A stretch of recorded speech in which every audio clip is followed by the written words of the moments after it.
Lady Sarin's rooms were not a prison. That was the cruelest part.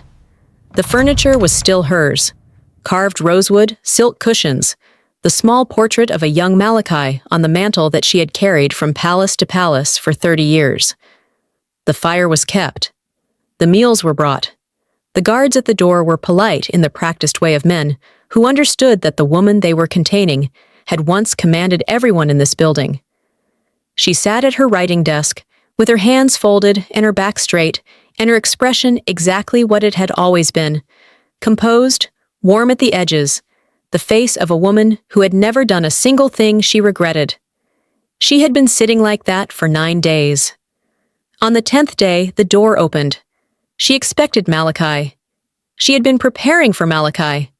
The words she would use, the tears she would allow herself, the careful architecture of a mother's grief that she had been constructing since the night the feast hall went silent, and the servant girl bled silver light onto the stone floor. It wasn't Malachi. It was Elara. Lady Sarin looked at the girl in the doorway. No tray, no bowed head, no carefully empty eyes. Just the scar visible above her collar, faint gold light in her gaze, and the stillness of someone who has decided exactly what they came to say. Lady Sarin smiled. "I wondered when you'd come yourself. You knew who I was." It wasn't a question. Lady Sarin's smile didn't change, but something behind it did. Something old and careful and infinitely patient, shifting slightly, like a door opening just enough to show the dark on the other side. "I knew who your mother was." The fire crackled. Outside the window, the palace moved through its evening, ordinary, unchanged, completely unaware. Elara stepped inside and closed the door. "Okay, before we go one single second further, Part 1 got 5,500 views in 8 days, and my husband still owes me a car. We need 500 subscribers, and we are getting so close I can feel it. If you watched Part 1 and came back for Part 2, you are exactly who I made this for. Hit subscribe right now. It's free. It takes 2 seconds. And Lady Sarin just said she knew Elara's mother. You are not leaving before you find out what that means." Elara had imagined this conversation before. Not planned it exactly, more the way you rehearse things in the dark when sleep won't come, running through versions of what you'd say if you ever got the chance to say it. She had imagined rage. She had imagined cold precision. She had imagined herself controlled and devastating and completely unmoved. She had not imagined Lady Sarin offering her tea. "Sit down, child. You're making the room feel tense. The room should feel tense. Your mother used to stand exactly like that. Doorframe, weight on the back foot, ready to run or fight depending on which the room required." Elara didn't move, didn't sit, but something in her chest pulled tight at the words like a thread being tested. "Don't talk about my mother. You came here because of your mother. We both know that."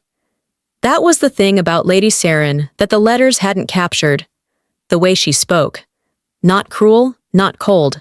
Just certain, in the specific way of people who have spent decades being the most dangerous person in every room and learned to wear it like ordinary warmth. She set a cup on the edge of the desk. "I met Queen Isara of Solaris 23 years ago, at a trade summit in the eastern provinces. She was 21. You have her eyes exactly, not the color, the expression behind them. That particular way of watching a room like you're already 3 moves ahead of everyone in it." Elara finally stepped forward, didn't take the tea, sat in the chair across the desk, and put her hands flat on her knees and looked at the woman who had tried to have an 8-year-old boy murdered. "What did you know? And when?" Lady Sarin folded her hands and began to talk. The story Lady Sarin told was not the story Elara had been carrying. It started the same. Malachi's army, the order, the burning of Solaris. But where Elara's version ended in smoke, and her mother's hands, and a child running into the dark, Lady Sarin's version had a before. A long, careful, deliberate before. Solaris had something Malachi needed. Not gold, not land. The Sun bloodline carries a power that is older than any kingdom currently standing, older than the treaties, older than the councils. Whoever controls a sun daughter controls something that cannot be bought, or trained, or replicated. He burned it to the ground. He burned it because your mother said no. The fire popped. Elara didn't breathe. Queen Asara was offered an alliance, her power formally bound to the throne through marriage. Yours, specifically. You were 6 years old. A betrothal contract. Solaris would be protected, elevated, brought inside the Empire's walls rather than consumed by them. My mother refused. Categorically. Publicly. In front of the full Eastern Council. She called it what it was. The annexation of a bloodline dressed in wedding clothes.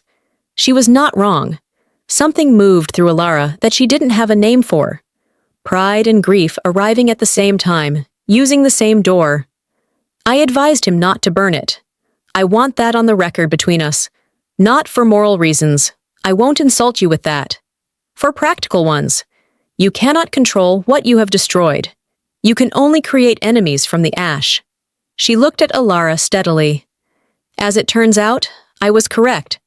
Elara had been listening for 20 minutes before she felt it. The shape of the conversation was wrong, not in the content. The information felt true, or true enough. The specific texture of things that have been held for a long time, and are finally being released. But the architecture of it was off. Lady Sarin was not confessing. She was not unburdening herself. She was building towards something. Every word had been placed like a stone in a path. Why are you telling me this? Lady Sarin paused. The warmth in her expression shifted, not disappearing, but settling into something more honest underneath it. Something that looked, unexpectedly, almost like respect. Because you are going to find out regardless. And I would rather you find out from me, with context, than find out from a letter written by someone with less to lose than I have. Find out what? Lady Sarin opened the small drawer of her writing desk. She removed a sealed envelope. Old. The wax cracked at the edges from age, and set it on the desk between them. Elara looked at it. Didn't touch it. Your mother didn't just refuse the alliance. Before she refused it, before the summit, before the council meeting, before any of it became official, she came to me privately. Why you? Because we had met before. Because she trusted me slightly more than she trusted anyone else in that building, and because she needed someone to hold something for her in case the refusal went badly. Elara looked at the envelope. Her mother's handwriting was on the front. Her own name, written in a hand she had not seen in 23 years. Elara. When she is ready. The room tilted. She knew, child, not everything, but enough. She knew the refusal carried consequences. She knew she might not survive them. And she left you something she didn't trust to Solaris, because she didn't trust Solaris would survive either. Elara's hand was shaking when she reached for it. She hadn't let her hand shake in front of anyone in 10 years. She didn't read it in front of Lady Sarin. She took it and stood and walked out of the rosewood room without another word and found the first empty corridor and sat down on the cold stone floor with her back against the wall and held it in both hands for a long time before she opened it. The paper inside was thin and slightly yellowed and covered in her mother's handwriting, small and precise, and exactly as Elara remembered it from childhood lessons, from notes left on breakfast trays, from the particular way her mother wrote her name when she was proud of her. She read it twice, then a third time. Then she sat with it in her lap and stared at the opposite wall and breathed. Her mother had known about the power. Of course she had known. She carried it herself, as had every son-daughter before her. But she had written something in the letter that no one had ever told Elara. Something that the elder women would have taught her if the elder women had survived to do the teaching. The power didn't just live in the blood, it lived in the bond. Son-daughters throughout history had always been strongest in the presence of someone they had chosen to protect. Not a kingdom, not a throne, not an abstract ideal. A person. One specific person, freely chosen, whose safety the son-daughter had staked herself to. Her mother had written, "The power knows who you have chosen before you do. It will always move fastest toward them. When you feel it pull, follow it. That is not weakness. That is what we are." Elara thought about the feast hall, the axe in the air, her body moving before her mind caught up. She thought about Leo's hands in her ruined tunic. She already knew. She had already chosen without choosing. She folded the letter carefully and pressed it flat against her chest, and allowed herself exactly 60 seconds to feel the full weight of it, the grief and the gift arriving together, inseparable, her mother's voice reaching across 23 years to find her on a cold corridor floor. Then she stood up, smoothed her clothes, and went to find Leo. I need to pause here because this story is doing something to me too. 5,500 of you watched part 1, and you came back for this, and thank you. My husband's car promise is still on the table, and we are closing in on 500 subscribers. If you haven't subscribed yet, and this letter just got to you the way it got to me writing it, hit that button, for Elara's mother, for the car. For part 3, which is going to absolutely destroy you in the best way. Leo was already in the east courtyard when she got there. He wasn't supposed to be. His afternoon schedule had him in military history with his tutor, a dry, precise man who taught war like it was mathematics. But Leo had developed, over the past 2 weeks, a talent for being exactly where Elara was going to be before she got there. She suspected he was reading her schedule off the kitchen rotation board. She had not told him to stop.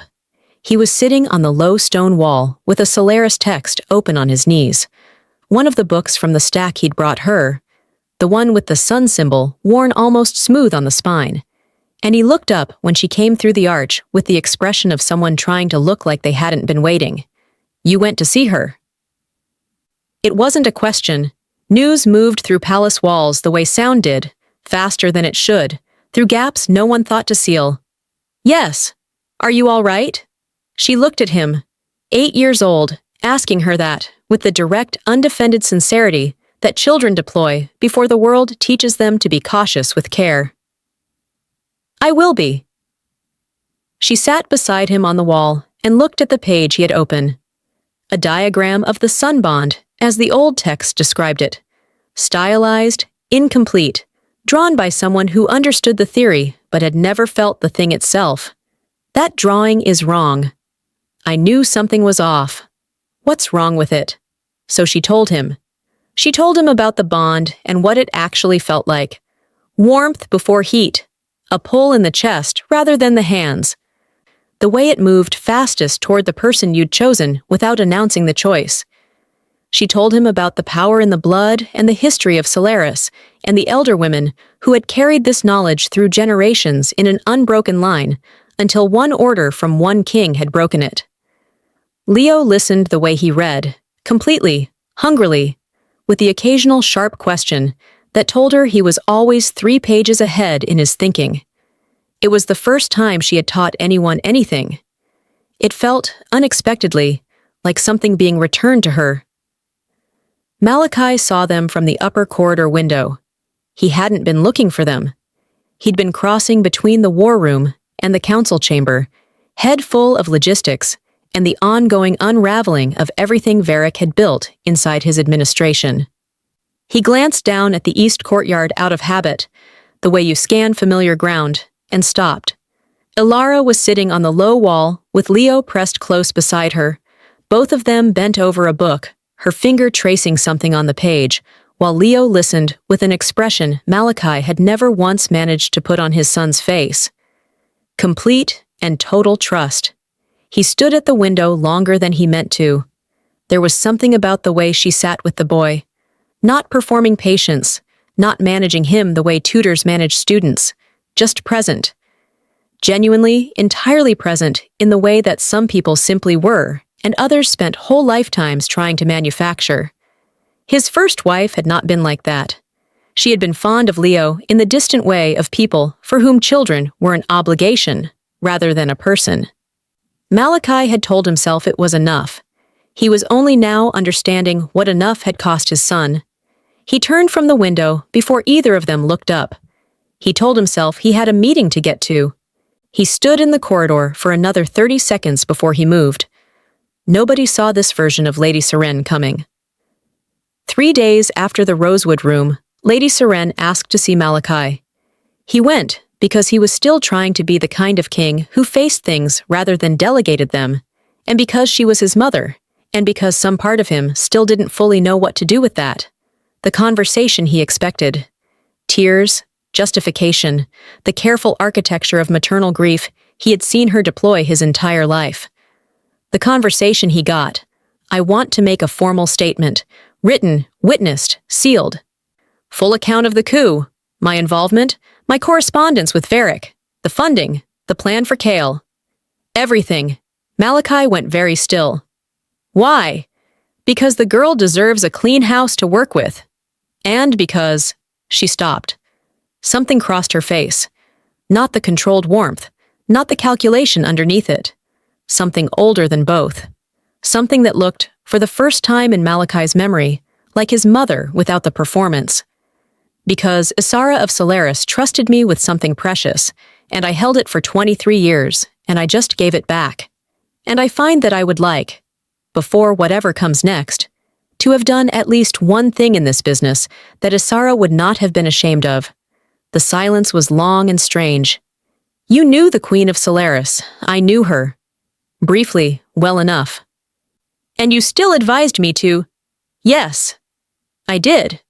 And I was many things about that, Malachi, and none of them were right. He looked at his mother, really looked, the way you stop looking at people you see every day, and saw something he had never been able to find before. Regret. Real and unperformed, and too late and present anyway. He called for a witness and a scribe. The formal statement arrived in Elara's chamber the following morning. Delivered by a palace clerk, sealed with the king's mark, with a note in Malachi's handwriting attached to the outside that said only, "For whatever use you choose to make of it." She read it twice. All of it. The funding trails, the correspondence, the plan's full architecture laid out in Lady Sarin's precise handwriting with the particular thoroughness of someone who had decided that if they were going to confess, they were going to confess completely. It was, among other things, a legal document that would hold up in any council in the known world. Evidence of everything. Accountability with a name and a seal attached. She could use it to demand reparations for Solaris. She could use it to force the release of every surviving prisoner from the eastern labor camps, not as a favor negotiated across a table, but as a legal obligation. She could use it as the foundation of something. She sat with it for a long time, thinking about her mother's letter, the bond and what it moved toward, the direction of the pull. Then she thought about something else her mother had written. Near the end of the letter, in slightly smaller handwriting, as if she had added it after, as an afterthought that turned out not to be an afterthought at all. Power used only for destruction eventually destroys the one holding it. The sun daughters who lasted, who built things that survived them, were the ones who learned to use it for something worth protecting. Elara thought about Leo on the courtyard wall, 3 pages ahead in his thinking. She thought about Malachi at the window. She had seen his reflection in the glass, just for a second, before he moved away. The expression on his face watching them. She thought about what unsettled her about it and why. She filed the statement carefully in the Solaris book Leo had brought her. Then she went and asked Malachi to arrange the release of the labor camp prisoners. He signed the order the same afternoon. She noticed it the way you notice a change in weather, not the moment it happens, but the accumulation of small signals that have been building without your permission. The way he redirected conversations in the war room when someone spoke over her point, not drawing attention to it, just steering quietly, so the point landed anyway. The way he had started leaving the east courtyard window in her schedule unblocked, no meetings called, no duties redirected, as if the hour she spent there with Leo had somehow become a protected thing. The way he looked at her scar sometimes when he thought she wasn't paying attention, not with the clinical assessment of a man evaluating a weapon, but with something she didn't have a clean word for, something that looked like it carried weight. She noticed all of it, and she filed it away the way she filed things that required careful handling, and she did not examine it too closely, because the examination felt dangerous in a way she wasn't ready for. She had spent 10 years making herself invisible to this man.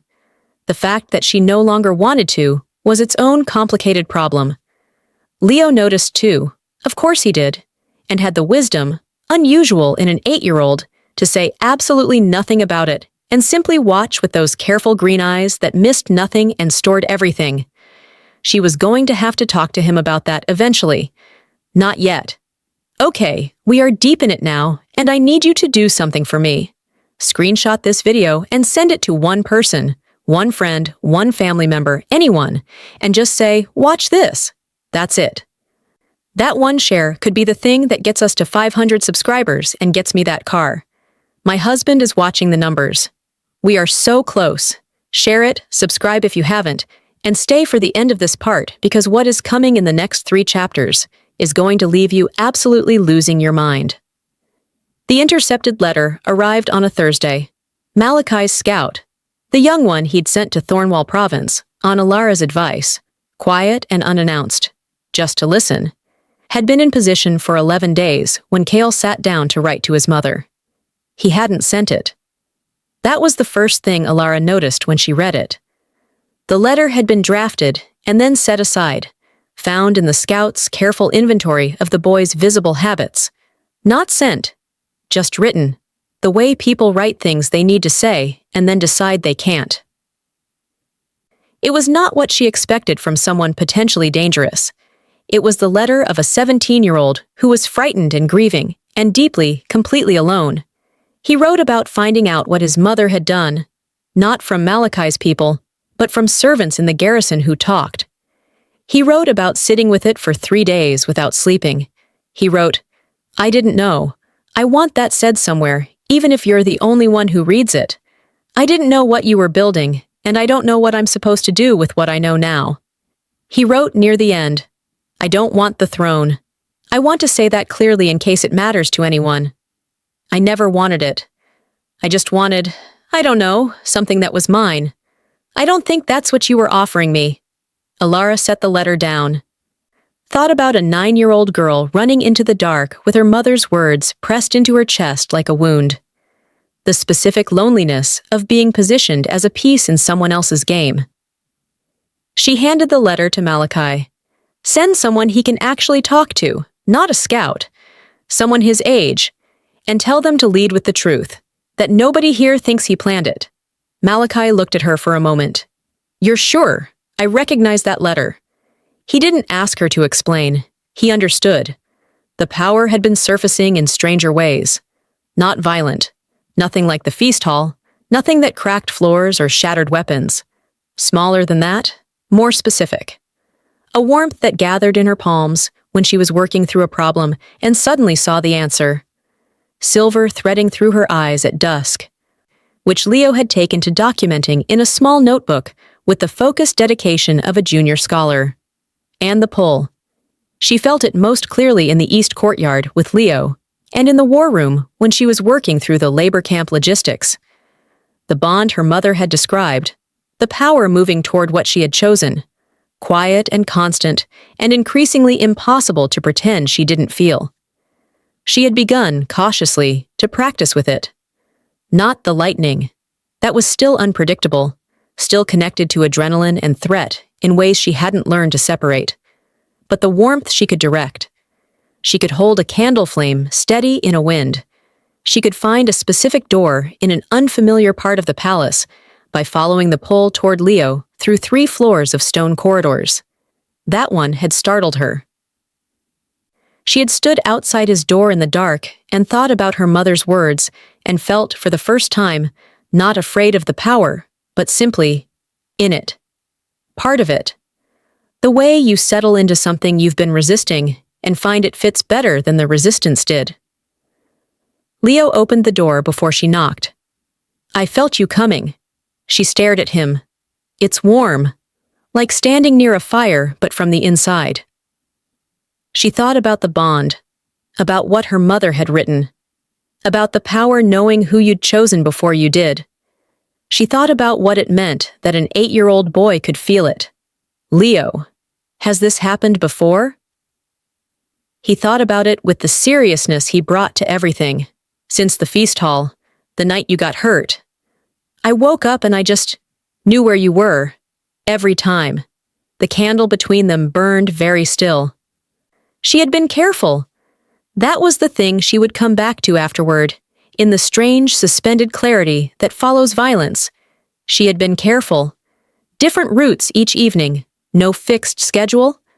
Everything Varick's interrogation had taught her about how the coup had operated, applied in reverse to her own movements.